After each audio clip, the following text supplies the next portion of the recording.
Hey guys what's up, welcome back to my channel Gyan Kul everything, जहाँ पर हम ज्ञान बांटते रहते हैं।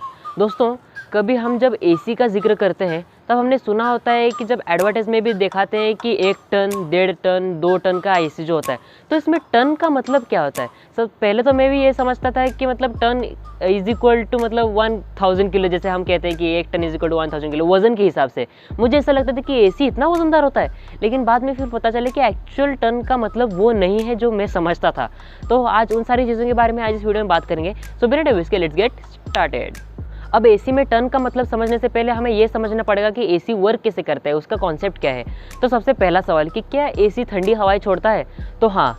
और दूसरा सवाल कि क्या एसी सिर्फ ठंडी हवाएं छोड़ता है? तो ना, क्योंकि एसी का कॉन्सेप्ट ऐसा है कि वो क्या करता है कि जो रूम के अंदर जो भी गर्म हवाएं होती है, जो हीट होती है, वो उसको लेके रूम के बाहर छोड़ देता है। तो उससे होगा क्या कि जो गर्मी होगी वो पहले बाहर निकल जाएगी, तो इनिशियली वहीं पे तो थोड़ा सा रूम ठंडा हो गया, और जो बाकी थोड़ी सी गर्मी बची होगी तो उसको वो क्या करेगा कि बाहर से जो भी नेचुरल हवाएं होंगी उसको वो ठंडा करके कंप्रेसर के मदद से वो रूम के अंदर भेजेगा। तो उससे होगा क्या, एक सर्कुलेशन होता रहेगा, जिससे कि जो रूम है वो नॉर्मल फैन से या फिर कूलर से ज़्यादा जल्दी और ज़्यादा तेज़ी से ठंडा होता रहेगा।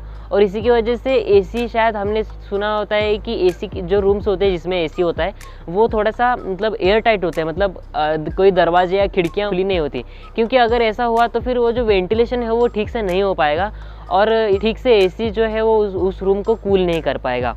और इसी की वजह से एसी थोड़े से रूम टाइट भी होते हैं।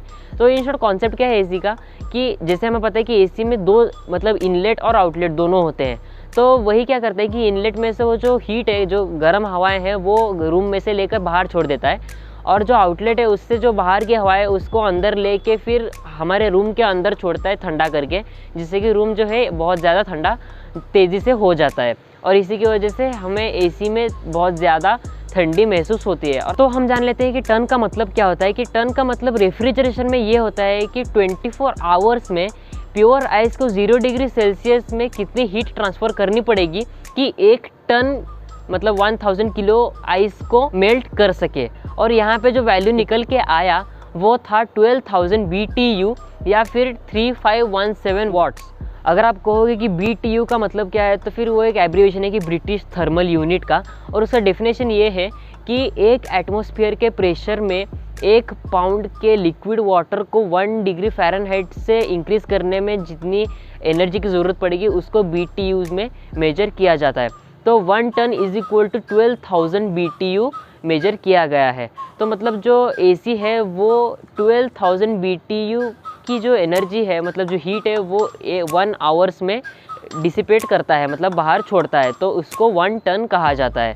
तो ऐसे ही 1.5 टन, 2 टन को आप फिर 12,000 से मल्टीप्लाई करोगे तो जितनी भी BTU मतलब जो एनर्जी आएगी, ब्रिटिश थर्मल यूनिट जो आएगी, वो उसकी हीट ट्रांसफ़र की कैपेसिटी होती है। और फिर उसी की वजह से 1 टन एसी जो होता है वो 1 आवर्स में 12,000 BTU, और 1.5 ton is equal to 1.5 into 12,000 is equal to 18,000 BTU per hour, और 2 ton is equal to 2 into 12,000 is equal to 24,000 BTU per hour की जो एनर्जी है, जो हीट है, वो ट्रांसफ़र करता है। और उसी के हिसाब से जो एनर्जी मतलब जो वॉट है वो भी उसी तरह से बढ़ता जाता है। तो मैं यहाँ पे दिखा रहा हूँ कि 1 टन इज इक्वल टू इतने watt, 1.5 ton is equal to इतने वॉट, और 2 टन इज इक्वल टू इतने वॉट। वॉट का मतलब यहाँ पे ये नहीं है कि मतलब जो हम यूनिट्स मतलब इलेक्ट्रिसिटी को जो मेजर करते हैं कि इतने हिसाब से जो 1 किलोवाट ये सो वाट्स होते हैं उसी के हिसाब से, वो नहीं कह रहा मैं। यहाँ पे बस ये उसकी एनर्जी है जो एसी इतने सारे टन्स को मतलब हीट को ट्रांसफ़र करने के लिए लेती है।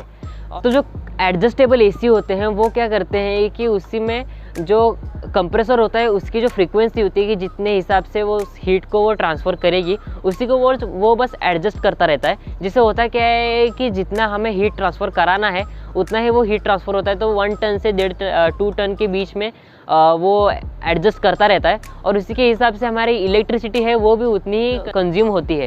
ना कि बस अगर 2 टन की एसी हुई और उसी के हिसाब से 2 टन की एनर्जी वो लेती रहे और इतनी हमें इलेक्ट्रिसिटी बढ़ती रही, लेकिन हमें ज़रूरत है सिर्फ 1 टन या फिर 1.5 टन की, तो हम कम नहीं कर सकते, राइट। सो और इसी की वजह से एडजस्टेबल एसी जो है वो यहाँ पे काम करते हैं, और जितनी एनर्जी और जितनी हीट हमें ट्रांसफ़र करानी है उतनी बस हीट को ट्रांसफ़र कराती हैं और उतनी ही एनर्जी भी कंज्यूम करती हैं।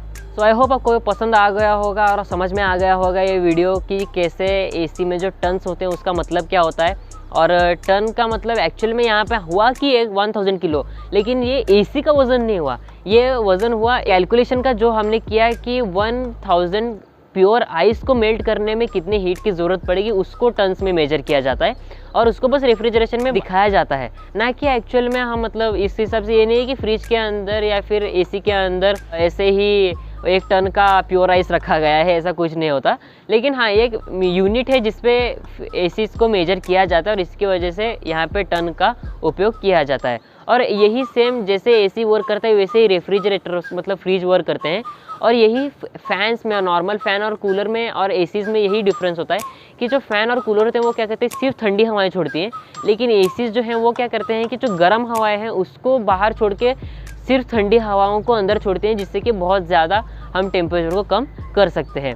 और आई होप आपको ये वीडियो पसंद आया होगा। पसंद है प्लीज़ लाइक कीजिएगा, चैनल को सब्सक्राइब कीजिएगा और ऐसे मुझे सपोर्ट करते रहिएगा। सोशल मीडिया में मुझे फॉलो कर दीजिएगा जहाँ पे मैं आपको अपडेट्स देता रहता हूँ। आज की वीडियो के लिए बस इतना ही, ऐसे हम नए नए वीडियोस लाते रहेंगे। Thanks for watching friends.